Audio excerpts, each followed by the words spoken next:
momento el espacio de análisis, debate y entrevistas de fin de semana de Efecto TV. El tema que vamos a tocar esta noche, nuestros reclusorios, sus reos, sus fugas, nuestros defectos como sociedad y lo que tenemos que hacer para cambiar la situación. En un momento comenzamos.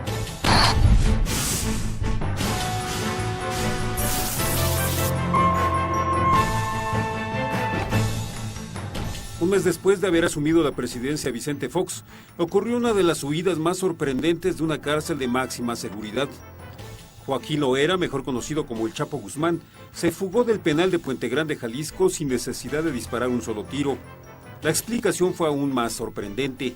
Se identificó el posible camino de evasión que va desde su celda, la que era su celda en el módulo 3, pasando por el comedor, la lavandería, el departamento de mantenimiento, para presumiblemente escapar finalmente por la zona donde se concentra el desperdicio y la basura.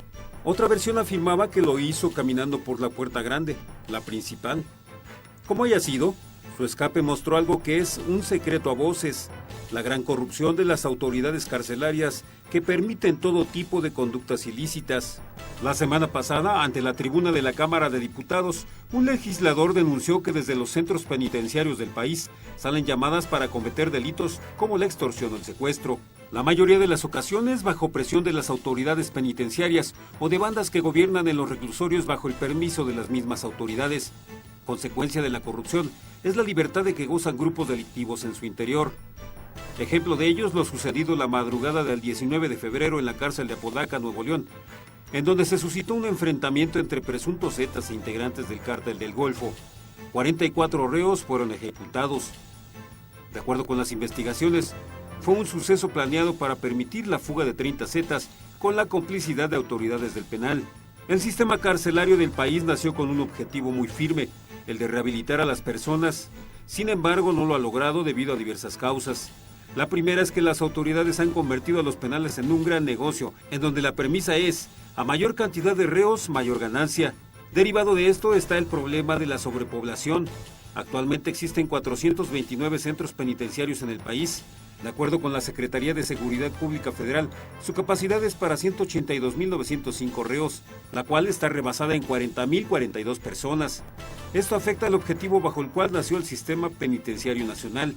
Debido a esto, los reos no logran su rehabilitación y su reinserción social.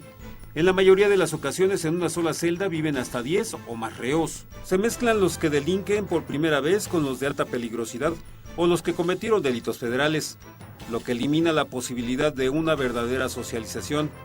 Por eso las cárceles de México son conocidas como escuelas del crimen. En causa y efecto, Juan Nicolás.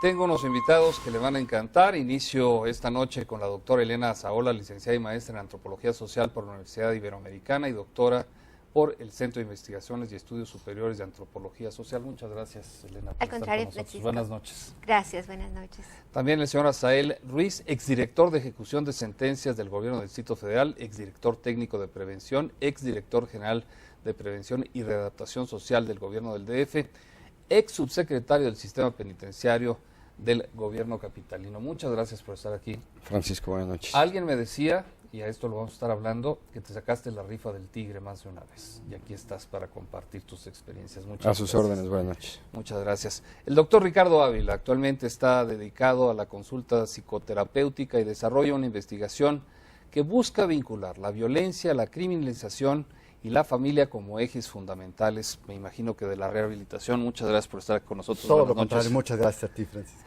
Y también es un gusto recibir al profesor Julio Hernández Barrios, académico del Departamento de Derecho de la Universidad Iberoamericana y especialista en el sistema penitenciario mexicano y criminología. Muchas gracias. Quiero empezar con una lectura de lo que tenemos, de lo que podemos percibir de las cárceles mexicanas. Está el tema de Apodaca, esta ejecución de reos, la fuga de otros 30, por supuesto lo que ha ocurrido en Juárez. Hay algo que está muy descompuesto. Alguien podría decir que es el eje central es la corrupción, pero también tenemos casos minúsculos, pero que indignan a la sociedad, como la fuga de este feminicida, hace unos días, donde pues es evidente que hasta los policías en el rango más básico, que es llevar a un detenido a un lugar donde no se les escape, está fallando. Todo este sistema, alguien diría que simplemente no funciona en absoluto. Empiezo contigo, Ale. Tu lectura de cómo estamos. Yo diría que hay problemas muy severos y que en buena parte son resultado de asuntos que se han ido acumulando a lo largo del tiempo y que a pesar de que tenemos muchos años oyendo, sabiendo, escuchando que las cárceles no son el espacio idóneo donde se puede lograr el fin de la, hoy día se llama reinserción a la sociedad, y sin embargo esos problemas siguen acumulándose y no han recibido una respuesta adecuada. Yo en ese sentido considero que de estos últimos acontecimientos que tanto han llamado y con justa razón la atención en Apodaca, por lo menos pueda hacerse un severo llamado de atención para atender problemas y de alguna manera hacer un alto y hacer toda la reorganización que se requiere, desde invertir recursos que no se han invertido particularmente en los penales de los estados, y como eso tanto, el personal está verdaderamente en condiciones lamentables, lo mismo que los internos, carecen de una gran cantidad de cosas. Igual el carcelero que el Así detenido. Uh-huh. ¿Quién manda en las cárceles, en tu opinión? Regresando un poco a la pregunta inicial, no es un problema que sea nuevo, es un problema de décadas que se ha venido postergando por diferentes situaciones. La política penitenciaria que manejamos hoy en nuestro país es de los 70s, es de ese boom del penitenciarismo de Sergio García Ramírez, y desgraciadamente es lo que venimos trabajando. Estamos en el 2012 y yo creo que sería el momento Actual consejero electoral, por cierto. Es aquel boom del penitenciarismo. Funcionó en aquel entonces, ¿no? Sí, perfectamente, pero los perfiles delictivos Cambiaron. han cambiado, han evolucionado. Hoy tenemos delincuentes más violentos, más jóvenes, con mayor capacidad de planeación tanto al interior como al exterior de las prisiones, sí, y con un mayor poder económico. El tema de quién manda en las prisiones, hay lugares donde no existen los vacíos y esos vacíos se ocupan. Y hoy en día estamos viendo el resultado de esos vacíos o de esas ausencias de autoridad en resultados como los de la semana pasada. Julio. Creo que tenemos un problema, Francisco, de política criminal también. Las cárceles están atestadas de personas que quizá no deberían de estar en las cárceles, y las calles están atestadas de personas que quizá deberían de estar en las cárceles. Es decir, se ha equivocado en buena medida la política criminal, penas altísimas, el derecho penal por encima de las demás ramas del derecho, un derecho penal que debería de ser de última ratio, es decir, solamente para aplicarse en casos verdaderamente extremos, verdaderamente indispensables para la vida armónica de la sociedad. ¿La justicia ciega? Sí. ¿La verdad se ciega? Ahorita vemos. Yo creo que de entrada no, ¿verdad? Hay tipos de justicia, ¿no? Ojalá que la justicia fuera así, ese es el ideal, pero no, desde luego que tenemos escalafones de justicia dependiendo de estratos sociales y sobre todo económicos, ¿no? Pero en realidad tenemos unas cárceles llenas, por ejemplo, de robos, de gentes que han robado. De 500 y que han robado a 2,000, 500 3,000 pesos, 1,000 pesos, el 70% de la prisión son rateros y el 70% de esos ¿Qué harías son... con esos? Ponerlos en la calle. ¿verdad? Ponerlos en la calle, no automáticamente, ¿verdad? No es decir, no como una política de que ya estás libre, sino a través de medidas alternativas de solución de conflictos, ¿no? Es decir, son personas que no necesariamente tienen que estar en prisión, que si encuentras medidas alternativas de solución... Y que hay otros que están afuera, como vienes diciendo, que tendrían que estar con una gran impunidad, ¿verdad? La delincuencia organizada, que no es susceptible a estas medidas, que no es posible que esté en las calles, que no se va a reinsertar en la sociedad. Bueno, pues esos tenemos que tenerlos adentro y sin embargo, pues son los que tenemos afuera. Ricardo. O la de cuello blanco también, ¿no? Por supuesto. Además eso. No, por supuesto. Es que creo que los demás panelistas han tocado ya los asuntos centrales en todo esto. El abuso del sistema penal como vía de resolución de conflictos sociales que correspondería a otras instancias, a instancias de desarrollo social, a otras ramas del derecho, decía el doctor con mucha razón, ¿sí? Que finalmente no se atienden ahí y a final de cuentas le acabamos pidiendo al sistema penal que resuelva todo lo que no se resolvió en otras instancias. Pero los que están en la cárcel mayoritariamente son porque no tenían recursos, porque han sido injustamente tratados por la sociedad, por el gobierno, por la falta de apoyo social. O sea, estamos de alguna forma justificando la delincuencia o el delincuente inicial por una falta de recursos. No es justificable como tal, pero sí hay elementos que permiten explicar, ¿sí?, por qué el 70% de la población penitenciaria está por robo, ¿sí?, y ese robo, sí, habría que buscar causas que van en una pobreza mucho más allá de la material. Habría que buscar una pobreza educativa, habría que buscar una pobreza en términos de estructuras sociales, en términos de un tejido social que se desvanece y que evidentemente, al no encontrar otras vías de expresión, ¿sí?, se acaba resolviendo, entre comillas, metiendo en un depósito a la cárcel. Decías, perdóname Francisco, sí, no, adelante. ¿Quién manda en las prisiones? ¿Quién manda? Sí. Creo que ahí el trabajo de la doctora Linda Enríquez ha sido ya muy ilustrativo en términos de que hay varios sistemas normativos en las prisiones. Uno es el de las autoridades, por supuesto, pero después van a venir otros sistemas normativos. Lo que sucede entre la población... Bueno, mi pregunta, así, con toda claridad al expreso, a mí me da la impresión que quienes mandan en las cárceles, en un buen número de cárceles mexicanas, son los delincuentes. ¿Alguien quiere opinar? Sí, yo creo que eso es una realidad insoslayable en muchas de las prisiones y la verdad es que, dadas las circunstancias, no hay otra. Si tú tienes muy poco personal, si no los tienes entrenados, si no cuentas con los elementos, si no cuentas con las instalaciones, tienes que generar ese, digamos, equilibrio que permita la sobrevivencia, si no... Bueno, vemos que ocurren cosas como las que ocurrieron precisamente por toda esa serie de fallas, ¿no? Pero también yo creo que en este tema de los delincuentes que no tendrían que estar allí, lo que se manifiesta es la falla o las incompetencias de todo el sistema de procuración de justicia. Si nosotros vemos que 97% de los delincuentes que son detenidos en las prisiones del Distrito Federal, por ejemplo, son detenidos en flagrancia, ¿qué te indica? Que están deteniendo a la gente que está pasando por la calle en ese momento, muchos de ellos ni siquiera cometieron un delito, y lo que falla es la capacidad de investigación de delitos mucho más severos, que las autoridades de las procuradurías no son capaces de investigar delitos mucho más elaborados, mucho más que requieren ese trabajo de investigación que no se hace adecuadamente. Lo que estás diciendo, Elena, es que hay un buen número de personas en la cárcel que son inocentes. Sí las hay también, sí las hay. Esto es una realidad que estamos tocando hoy en Causa y Efecto. Es un tema que da para muchísimo. Vamos a tratar de acotarlo, llegar a conclusiones y tener en cuenta la experiencia de nuestro panel para que usted se lleve una mejor idea de lo que se puede hacer a largo plazo, a mediano plazo y lo que se tiene que hacer en este momento.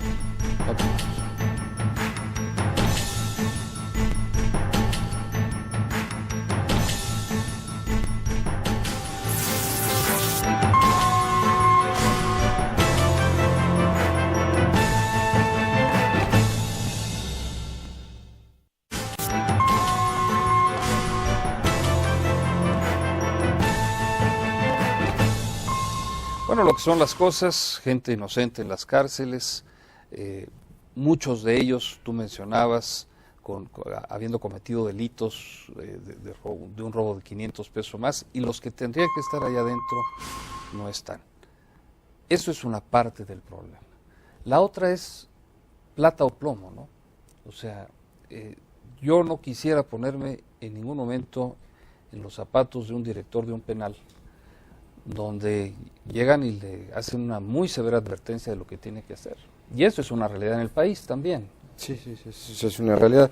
En el Distrito Federal varía esa situación, no se encuentran presentes o infiltrados la mayoría de los cárteles. Existen internos del Fuero Federal en las prisiones del Distrito Federal. Eso no sé si está bien o mal, pero lo vemos un poco más adelante. Sí, claro que sí. Pero en realidad el problema, o mayormente el problema de esto lo enfrentan estados del norte de la República. En el Distrito Federal esto, si bien es cierto, por supuesto que existe la presencia de internos peligrosos o considerados de alta peligrosidad o de alto riesgo institucional o social. término semántico, el tema es diferente, es menor. ¿Se acuerdan del penal de Durango que salía la gente, los reos, a ser sicarios y regresaban en la noche? En el municipal de Quintana Roo se dio también el hecho, hubo ahí, se relacionó, se pudo determinar que habían salido del penal los que habían después cometido un homicidio en contra de lo decía Elena con mucha claridad. A lo que se ve obligado el servidor público es una suerte de malabarismo, de administración de las componendas, un poco para que no se le venga abajo la institución. Pero eso evidentemente no es la solución. No es la forma como se podría enfocar ni cómo se va a llegar a soluciones. Un especialista norteamericano en seguridad hace muchos años, en una entrevista, me dijo, mire, yo no puedo trabajar, yo represento una empresa de seguridad transnacional y les hemos propuesto a las cárceles mexicanas sistemas muy importantes para que no se les escapen los reos, pero me he llevado la sorpresa de que hay muchos directores del penal que me dicen, sabe que todo está muy bien, pero déjeme una puerta, porque por ahí tengo que pasar drogas, porque si no se me vuelven locos acá adentro. El consumo de drogas también al interior de las cárceles es una realidad, y qué tan grave es en su opinión. Es decir, pregunta. No solo las drogas, que es un problema presente. Las cárceles tienen problemas, muchas de ellas, de prostitución, sí. Tienen problemas de trata, de esclavitud, tienen problemas las cárceles de venta de alimentos o de escasez de alimentos, tienen problemas de manejo de efectivo y de jerarquías dentro de las prisiones. Yo me quedo perplejo con lo que me acabas de decir, porque para mí el tema de la prostitución, de las drogas, dices, bueno, los mandamos de vacaciones, les damos una isla para operar. Miren, hasta hace unos días los legisladores se atrevieron, se decidieron, amanecieron de buenas y aprobaron una ley para los celulares dentro de las prisiones. Es increíble. Claro. O sea, 2.200 secuestros, dijo Alejandro Martí, después deciden aprobarlo. O sea, son centros realmente de operaciones del crimen, ¿no? Por supuesto, pero como dice Julio con mucha razón, es el efecto de algo que se pudiera atender en otros eslabones. Dame una idea de cómo, porque mira, tenemos poco tiempo. O sea, ¿cómo lo atendemos esto? O sea, de entrada, otros eslabones. Otros eslabones. Abuso de la prisión preventiva, cuando no está sentenciado. Delitos menores, ¿sí? Requieren alternativas, ¿sí? Alternativas de mediación, de resolución de conflictos, que no resuelven nada, ¿sí? Si a usted le quitan un espejo a su coche, que la persona que lo haya hecho vaya a pasar un par de años a prisión. No resuelve nada eso, no le resuelve nada a la víctima, no atiende el problema al que lo cometió. ¿Sí? Eso requiere otro tipo una pena más justa, tal vez.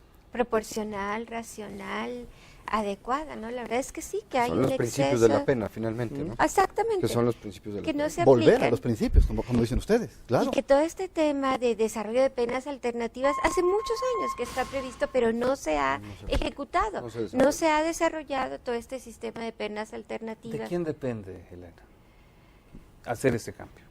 Pues son diferentes instancias y diferentes momentos. Por un lado tenemos el legislativo, ¿no? Otra vez toda los la legisladores. implementación. Por supuesto, su función y su papel es importante en el tema de la seguridad pública, en el tema del derecho penitenciario, en cualquiera de las normas que nos rigen. Por otro lado tenemos el ejecutivo y por otro lado tenemos al judicial. El judicial también es quien tiene que empezar a voltear a ver estas alternativas a la prisión. Porque el ejecutivo, si bien es cierto, tiene el tema de los beneficios de libertad anticipada, para aquellas personas que ya compurgaron una parte de su sentencia en delitos no graves y que mantuvieron una buena conducta al interior de la prisión, trabajaron, estudiaron, mostraron signos de readaptación social o cambios favorables en sus pautas conductuales. Cualquier cosa de acuerdo al que discurso tradicional, contra el que estoy, ¿no? De acuerdo al discurso tradicional. Entonces se les otorga la libertad, pero eso depende del Ejecutivo. Yo creo que perfectamente desde que una persona se encuentra en proceso, podrían empezar a voltearse a ver, podrían empezar a utilizarse algunos mecanismos, algunas alternativas, para evitar que gente que se encuentra en proceso pise la prisión. El tema de la contaminación al interior de las prisiones es un tema muy importante y es un tema no resuelto. Puede ser, o hay quien lo ve como simplemente una causa o un efecto de la sobrepoblación y del hacinamiento, pero no nada más es eso, es mucho más, porque esa contaminación no se va a quedar al interior de la prisión, es una contaminación que después va a salir y va a tener el mismo efecto en la colonia, en el barrio, entre el grupo de iguales al que la persona pertenece. Y si el que se robó el espejo se vuelve amigo, se acerca o es forzado o sobrevive con un capo, con un secuestrador, o lo recluta o le aprende, y entonces el que se robó el espejo resulta ser, después de no sé cuántos años tras las rejas, un sujeto mucho más peligroso, más dañino a la sociedad que como ingresó. Claro, pero además ya hay un especialista argentino ahí que está comentando que las prisiones hoy no son más allá que una cantera, o sea, ya no nada más es la universidad, ¿no? Es una cantera para los cárteles y para la delincuencia organizada. O sea, vas a encontrar en expresidiarios un buen material para tus filtros. Sería importante que la Secretaría de Seguridad Pública Federal, de aquellas detenciones que nos anuncia, viéramos cuántas gentes tienen antecedentes penales, por qué delitos ingresaron y por qué delitos están ingresando ahora. Hay una escalada, ¿no? El que entra por un robo menor, y está comprobado, hay un estudio del CIDE, en el que participó la doctora, donde está comprobado perfectamente la escalada en la violencia y en el grado del delito a cometer en el siguiente. ¿A quién le conviene esto? Debe haber alguna razón. ¿Por qué seguimos con un sistema de los 70s en el 2012? Tiene que haber un interés ahí. Mire, evidentemente tocas un tema extraordinariamente sensible, extraordinariamente delicado. Pues, para eso me pagan aquí. Pero pues, pongámosle números a la situación. La población penitenciaria, que va alrededor de los 250,000 personas, que cada una tiene 4 familiares, ¿sí? Estamos hablando cerca de 1 millón de personas que está relacionada con los centros de reclusión, que son verdaderos centros de terror. Son verdaderos centros de terror por donde se le quiera ver. ¿Sí? Donde hay, como decía Julio, problemas de salud, de alimentación, ¿sí? Y donde todo va a tener un costo brutal y exagerado. Costo financiero. ¿Quién lo va a solventar? La familia. ¿Sí? La familia va a solventar los problemas de salud. Lo que me quieres decir es que es un negocio. Hay muchísimo. Vamos a ponerle nombre y apellido. Un negocio redondo. Hay muchísimo dinero que se mueve ahí, ¿sí? Que yo te puedo decir de cuál es la entrada de ese dinero. ¿Cuál es? De las familias. Las familias es esa gran entrada de dinero. ¿Sí? La salida. Que para la medicina, que para los cigarritos, que para llévele esto a mi viejo. La visita íntima. Denos más tiempo. Denos más tiempo. Es otro familiar, es otro amigo. Qué triste. Y lo peor, Francisco, es que al final de cuentas, regresando al caso del espejo, ya tienes al ratero que se robó tu espejo, ya le metiste 3 años en la cárcel, ya se juntó con los narcotraficantes y los secuestradores y ya les aprendió. Y después de los 3 años tú sigues sin tu espejo. Es decir, tú, la víctima, eres el gran olvidado del sistema penal. Y tal vez te echaste encima un alacrán enorme, porque va a decir, el que me metió aquí 3 años, me las va a pagar. ¿Sí? Y cuando entró era un muchachillo, a lo mejor confundido, a lo mejor con problemas, y ahora es todo un delincuente el que tienes ahí. Vamos a hacer una pausa, esto es Causa y Efecto, espero que esté muy atento a lo que sigue.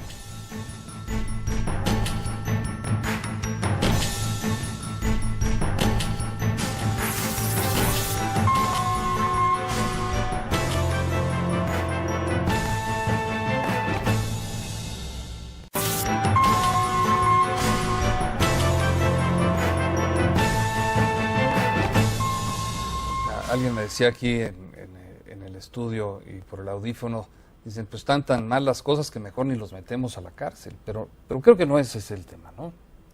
No, yo creo que lo que tiene que buscarse es un sistema racional por el cual la gente que comete una falta sea capaz de pagar por ese daño, pero muchas veces pensamos mucho más de manera cultural. Hay mucho más un sentido como de venganza. Queremos que la gente realmente pague. Ahí, que ahora se amuele. Más de venganza que de justicia. Y yo creo que mientras permanezca todo eso en el imaginario público, pues no estamos avanzando.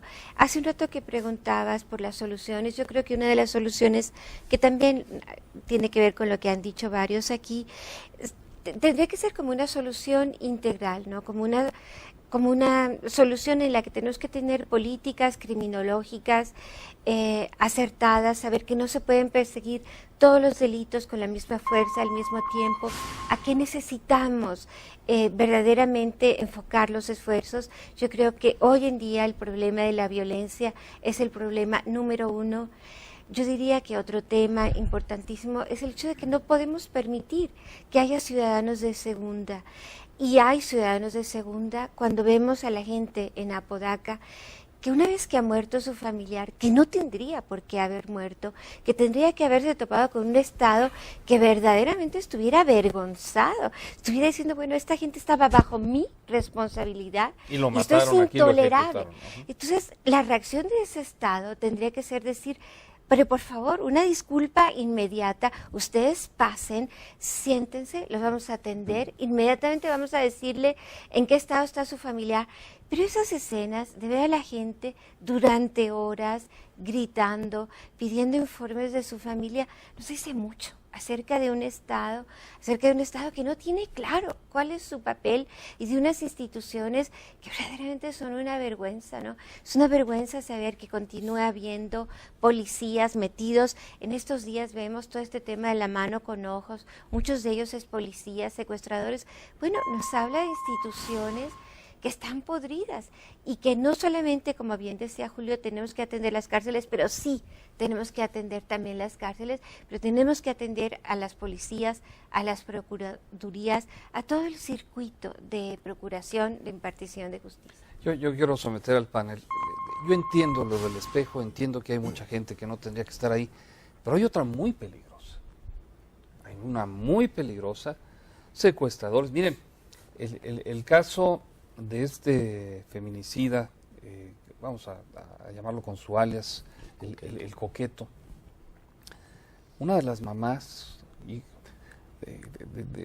la mamá de una de las víctimas, tuvo que meterse a los expedientes y por ese esfuerzo me recordó a Isabel Wallace, en otra escala, pero igual de dolorosa. Dices, bueno, ¿de qué se trata? Y además se les fuga. ¿Qué pena le damos, qué castigo le damos a un monstruo de este tamaño?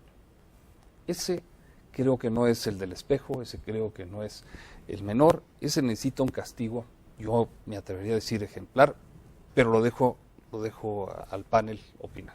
Empiezo contigo. En cuanto a esta pregunta, yo lo que diría es precisamente la selectividad de la prisión, es decir, a la prisión tienen que llegar aquellos que representen realmente un riesgo social, que representen un riesgo para la sociedad. Como este personaje. Creo que la selectividad en cuanto a la aplicación de la pena de prisión es uno de los principios para que esto pueda ir cambiando.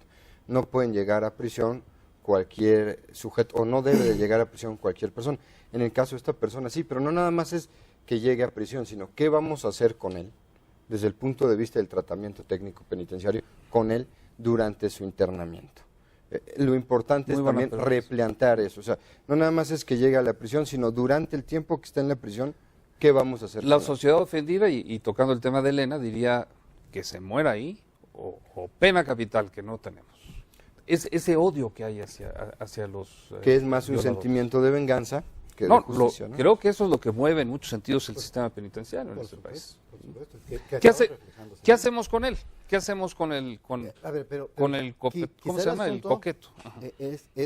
¿Cómo es? O sea, esto que decía muy bien Elena, ¿cómo es posible que hasta este punto, ¿sí?, se pueda detectar a un personaje trastornado evidentemente, que es portador de un trastorno mental claramente, y nunca hay alguna otra instancia de salud que haya podido detectar que había una persona con estas características, para que entonces, antes de que hubiera generado toda esta cantidad de dolor y de sufrimiento, no solo en las personas directamente involucradas, sino en sus familias, ¿sí?, pudiera haber recibido un tratamiento incluso bioquímico, como se hace en otros países. Alguien diría, ¿sí?, que tu tesis es muy romántica, Ricardo. Puede ser romántica. Tal vez en Suecia, tal vez, pero aquí difícilmente les enseñan a leer y escribir, tú quieres que los cuiden desde chiquitos en el tema emocional. Está complicado. Pero llegamos a Digo, otro no digo problema. que estés mal, pero suena muy romántico. E incluso llegando a la solución penal, entonces, como bien decía Sael, el asunto es, ¿de verdad va a recibir un tratamiento ahí? No, ¿qué podemos esperar Es que de este llegamos a un hombre? problema muy Seguramente va a estar importante. peor cuando salga que lo que estamos metiendo ahora. Tenemos un problema de impunidad, Francisco, un problema serio de impunidad. Eso es. Es decir, ¿qué quiere decir esto? ¿Por qué llegó este hombre a la prisión o a la escalera de la Estuvo prisión? al borde, Casi casi llegaba a la casi prisión. llegaba. Después de matar a 8. ¿Ve? Eso habla de impunidad.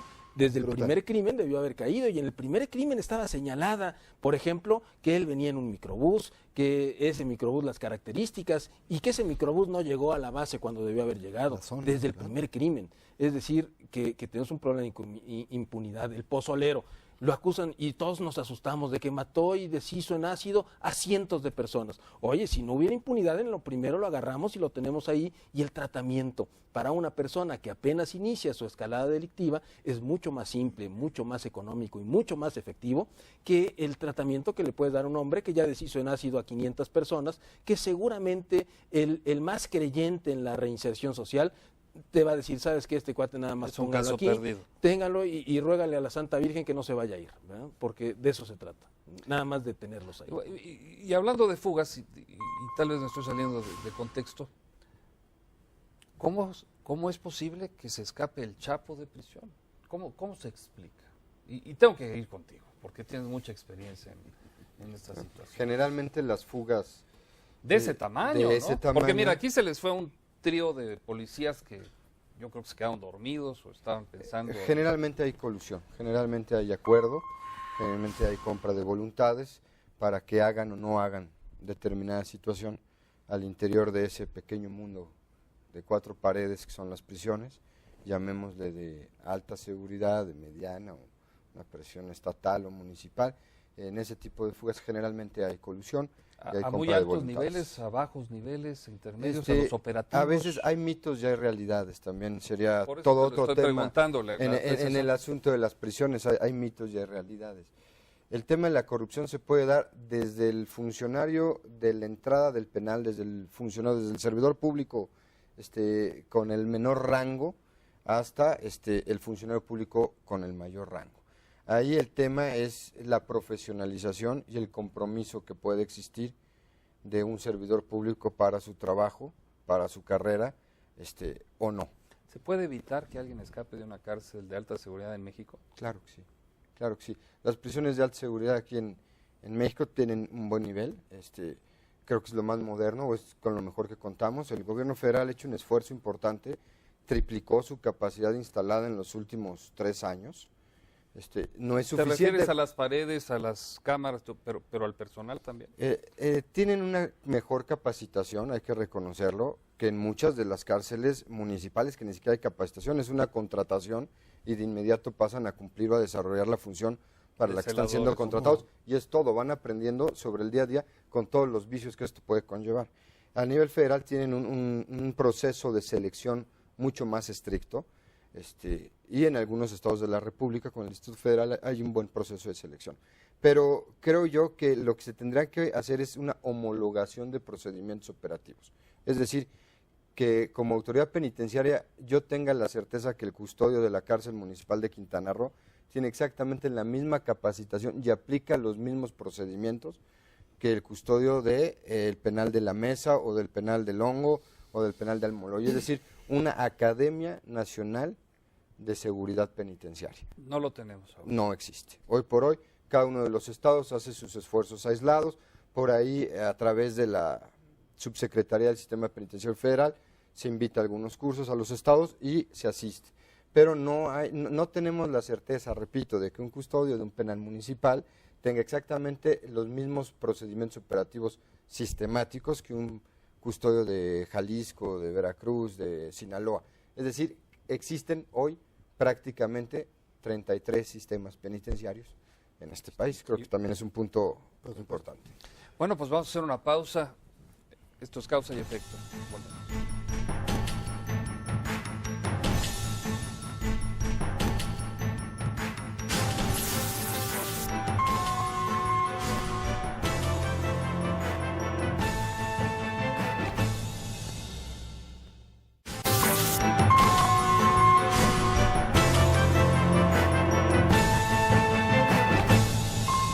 Bueno, hemos estado platicando los últimos minutos de temas diversos, pero creo que todos tenemos una idea más clara de qué tan mal están las cosas. Elena, una elección presidencial en puerta, 3 o 4 posibles, bueno, hay 4 candidatos, uno de ellos va a llegar. ¿Qué les decimos? Pongan atención en esto, por favor, cuiden esto. ¿Tú qué les dirías? Que hay que repensar todo el sistema penitenciario. Como bien se ha dicho acá, hay mucha gente que no requeriría estar ahí. Eso requiere entonces cambios legislativos para hacer que sean penas racionales, proporcionales. Se requiere también como invertir y repensar ya adentro del sistema penitenciario en cómo es realmente en el interés de todos el que se respeten las normas, el que se combata la corrupción, el que no se abuse ni de los presos ni de sus familiares, que no se hagan cobros indebidos, que se les dote de las cosas, que las normas... Que se acabe el negocio del que hablaba yo con Ricardo. Que las normas se apliquen, porque tenemos leyes nacionales, tratados internacionales que México ha suscrito, que deben regir. Pero otra cosa también importante, que la sociedad se involucre, que la sociedad... Hay muchos países que han constituido observatorios de prisiones. ¿Por qué? Porque la sociedad es consciente de que es en su interés que lo que ocurre detrás de esas 4 paredes, que suele ser a un ámbito cerrado, no sé qué, es el interés de toda la sociedad vigilar que allí todo vaya en orden. Entonces se mete la sociedad, les dan permiso, les dan acceso. Hoy día tenemos comisiones de derechos humanos que ni siquiera les permiten entrar a las prisiones a hacer lo que por ley les corresponde hacer su trabajo.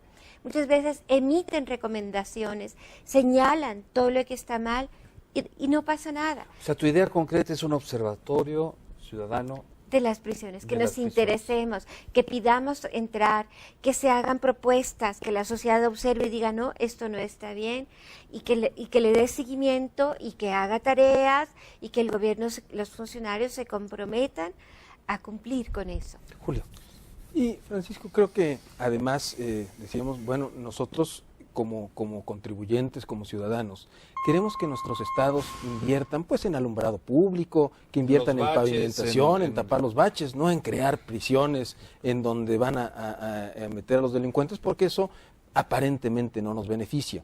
Una solución alternativa que podría ser es que si en lugar de efectivamente destinar dinero para que se aplique directamente a las prisiones, lo aplicamos a los procedimientos previos, a dar educación, a dar capacitación, a crear fuentes de empleo y a solidificar un sistema de medidas alternativas de solución de conflictos, ese dinero será un dinero bien invertido, porque no solamente redundará en prisiones con menos problemas de corrupción, de hacinamiento, de salud y de todos estos problemas de los que estamos hablando, sino también en una efectiva reducción de la delincuencia, de la criminalidad y también en una mucho más efectiva reparación del daño a las víctimas del delito. Nosotros como víctimas queremos que nos paguen lo que nos hizo el delincuente, no que se le aplique un castigo y que se pase de por vida ahí, sino que yo vea un resarcimiento integral, una reparación integral del daño en mi persona, que se me atienda con toda la dignidad humana que como víctima me merezco. En el terreno de la inversión a las prisiones, ¿es un paso en el rumbo correcto el anuncio del presidente Calderón de una inversión de 12,000 millones de pesos? Es decir, creo que invertir solamente en edificios. No te refieres a eso, eso es a lo que voy. Sí, no, o sea, no es los fierros, no es el material, no son las cárceles. De nada sirve invertir en edificios. Es la estructura de todo lo demás. No nos sirven los edificios. ¿Qué es lo que íbamos? ¿No? El edificio es el eslabón final de una cadena que viene podrida de origen. ¿Quieres invertir en el último eslabón? Vas a seguir con la cadena podrida. Inviertes en el primer eslabón y en el que sigue y en el que sigue, y el último eslabón ni siquiera va no es que no me importe la prisión, por supuesto que me interesa el problema de la prostitución y el problema de la salud y del hacinamiento. Lo que digo es que no sería necesario atender ese problema si atendiéramos los principales, porque no se generarían. Pues contigo, Ricardo. La cárcel, Francisco, al final va a ser la versión grotesca, la versión terrorífica de lo que sucede en nuestras sociedades. No podemos nada más aislarla como un problema y tratar de estarle inyectando millones y millones a eso, porque no va a resolver nada de fondo, ni construir ni 8, ni 10, ni 50 prisiones, ¿sí? Las soluciones, me parece, están, por un lado, como bien decían los demás panelistas, en la concurrencia de los poderes, en una sola lógica para repensar el sistema, que priorice la justicia, por ejemplo, ¿sí? Que priorice la atención a víctimas. ¿Eso es lo que tú le harías, la recomendación que tú le harías a los candidatos? Y además de la concurrencia, que esto sea con una amplísima participación de la sociedad civil, que nos permita modificar de una lógica de venganza, como decían, de una lógica de castigo, ¿sí? a una lógica de solución. ¿Por qué son más crueles ahora? Un apunte así. ¿Tienen más odio hacia la sociedad? Yo ahí, no sé, hay una teoría, la teoría frustración-agresión, es una teoría de origen psicoanalítico. A mayor frustración es mayor la agresión descargada hacia el objeto víctima. O sea, entonces, antes era el artegio, ¿no? Era el robo de la cartera a través del artegio, que era el 2 de bastos, era a través de la sorpresa y no violencia. Hoy es una confrontación, víctima-victimario, donde lo que va a caracterizar esto siempre es la violencia por parte del victimario hacia la víctima, y generalmente con menor edad cada vez. O sea, es decir, los delincuentes delinquen desde una menor edad. Esto lo que nos indica es que hemos tomado el camino totalmente equivocado. Con respecto al tema de la inversión, yo sí me atrevería a diferir un poco en cuanto a tal vez los edificios. El problema está hoy, y sí, por supuesto, es una solución, comulgo contigo, pero sería una solución a largo plazo. Hoy por hoy tenemos que atender el tema inmediato. El tema de la sobrepoblación es un problema real, y grave, actual, ¿no? y muy grave. A partir de la sobrepoblación y del hacinamiento, conllevan junto con pegado una serie de situaciones, como la falta de control, los autogobiernos, las nulas o muy escasas condiciones de vida favorables para los mismos internos. Y hay un diagnóstico, o sea, no estamos inventando nada, hay un diagnóstico que elabora la Comisión Nacional de Derechos Humanos, es un diagnóstico que elabora año con año, donde a través de una visita a todos los penales municipales, estatales y a los federales, iban poniendo una especie de calificación en cada uno de los rubros que la Comisión Nacional considera que son los básicos para poder llevar un proceso de readaptación social. Yo creo que sí, el tema de la inversión en edificios hoy hace falta, porque si no, mucha falta. Muchísima falta, porque si no esto va a estallar. Lo que pasó recientemente pues no es más que la punta del iceberg. Yo dejaría una pregunta: ¿cuándo un sistema penitenciario ha triunfado? Siempre a nos nivel asombramos. internacional, dices tú. Sí, a nivel internacional, a nivel nacional. ¿Cuándo un sistema penitenciario ha triunfado? ¿Cuándo hemos elogiado un sistema penitenciario? ¿Cuándo ha cumplido a cabalidad con la función de la pena? La respuesta es complicada. Yo no sé si alguien tenga algún dato. Por ahí hay ejemplos aislados. Podemos hablar de México, de llamado el Moloyita en los 70s, pero son esfuerzos. De nuestros vecinos en Estados Unidos, que tienen una población de más de 1 millón.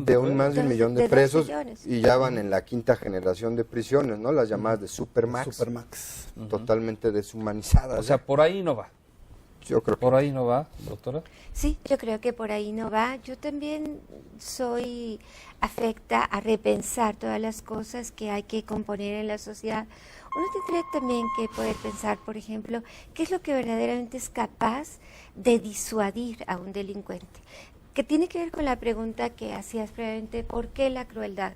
Es muy difícil responder esa pregunta rápidamente, hay muchos factores, pero por mencionar alguno, tiene que ver también con la falta con la ausencia de límites que no solamente ponen las instituciones y el régimen formal, pone la familia, pone el sistema educativo, pone la sociedad en su conjunto. ¿Qué es lo que disuade a un delincuente? Hay una de las teorías que yo realmente considero muy valiosa, que dice: lo que verdaderamente es capaz de disuadir a cualquier persona de cometer un delito no es otra cosa que los lazos de afecto que lo unan a una determinada comunidad. Es decir, el que una persona piense: si yo voy a cometer este delito, qué vergüenza voy a ocasionar a mis hijos, a mi mujer, a mis padres, ¿qué va a decir mi abuelita, mi tía, mis vecinos?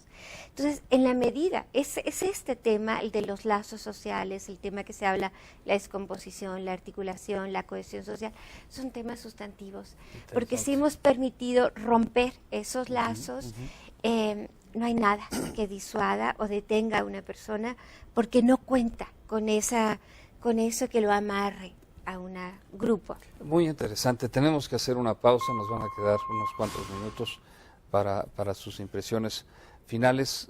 Me llevo la idea antes del corte de que tal vez algo estamos haciendo muy mal en la casa. Tú me hablabas de 250,000 personas involucradas directamente en los reclusorios, en las cárceles, con familias.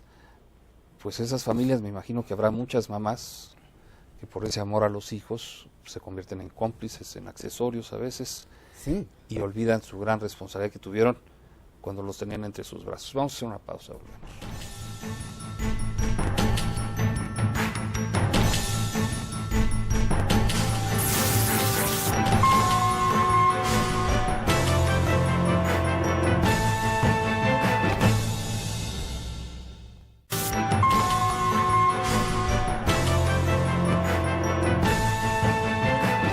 Finalmente son personas, hicieron igual que cualquiera de nosotros, algo está pasando también en la casa, en las escuelas, la falta de oportunidades.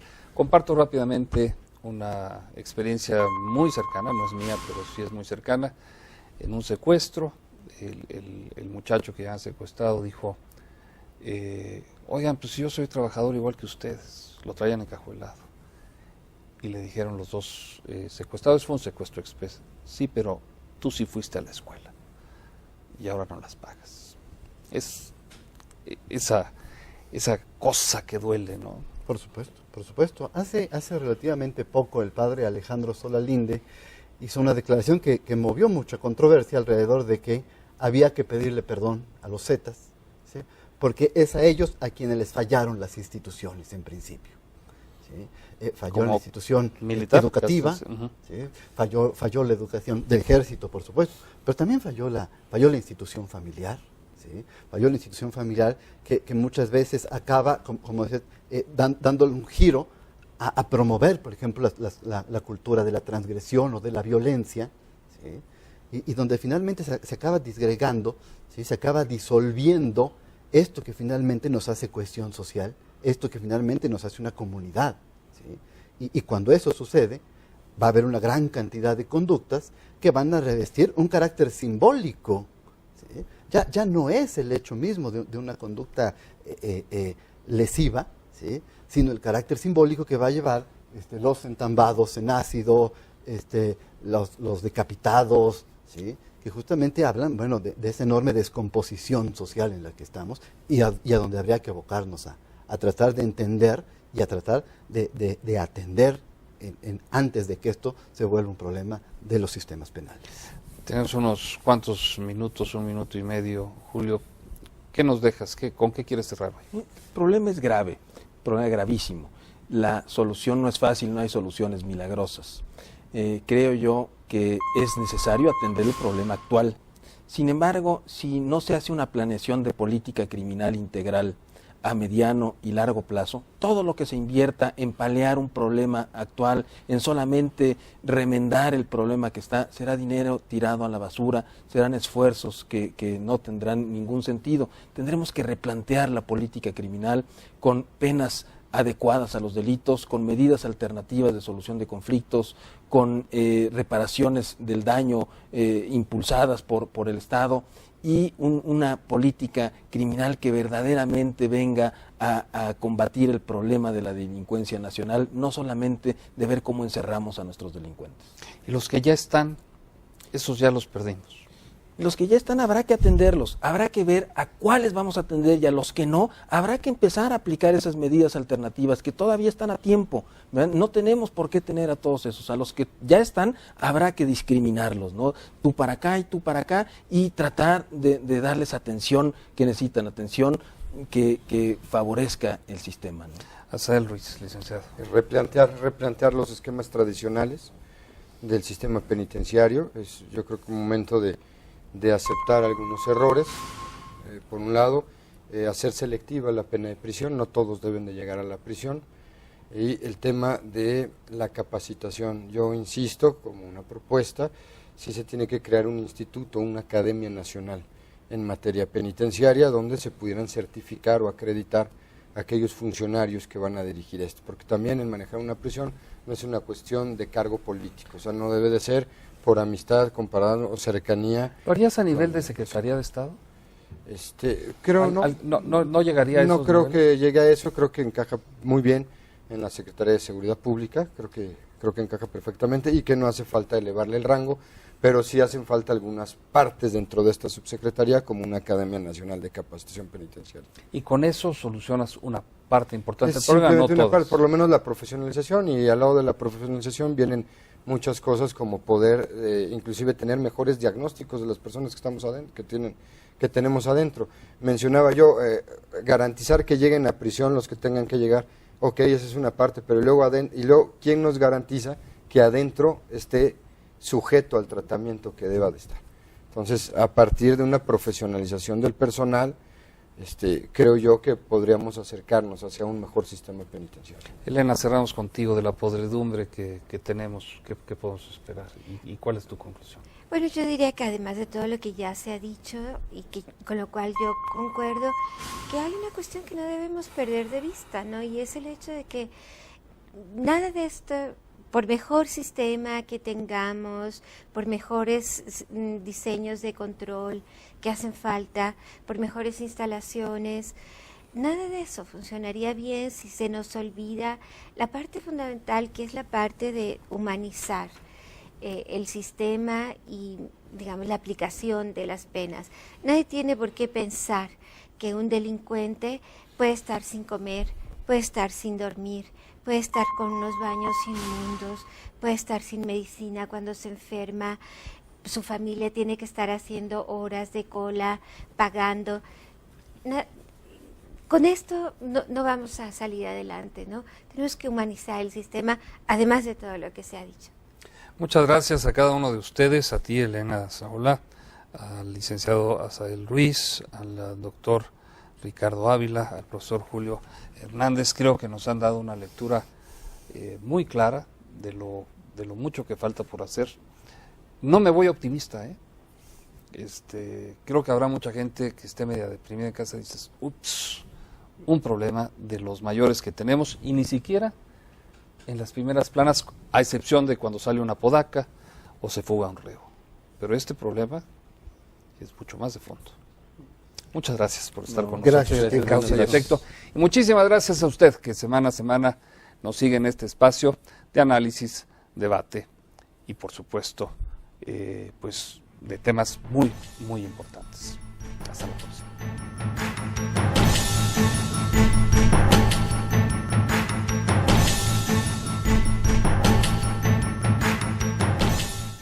Hola, ¿qué tal?